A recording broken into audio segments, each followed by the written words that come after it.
question is, how should it determine? The school board is going to determine if what they're doing is successful by the data that's collected and how the children are doing in school. It's important that every child leaves one grade level and goes to the next grade level actually being ready. And right now in Norwalk, that's not happening. So I think that it's very important. Thank you. Mr. Lyons. We've adopted over the last year or two a very detailed set of tests and evaluation methods that are designed to let us track what's going on in the school system.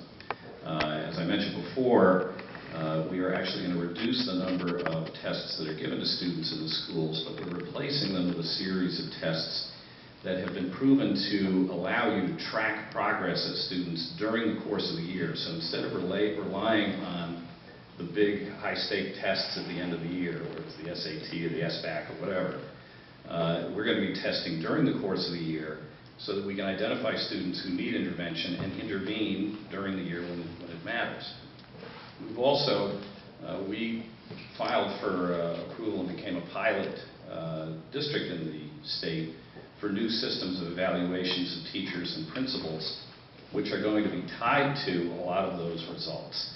So we are going to be evaluating our teachers and our principals on the performance of students on these various testing methodologies, along with more standard ways of evaluating personnel. And that has already, the implementation of that program is already underway.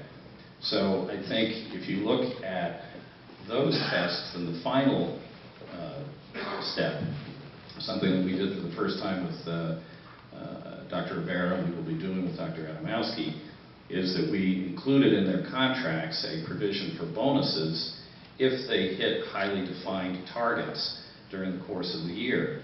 And so we will be agreeing with Dr. Adamowski shortly on what his target achievement levels are, and these are going to be precise, measurable, numerical targets with some incentives built into the achievement of those. So when you put that whole thing together as a package, I think you have a good way of tracking your school system and incentivizing people to achieve.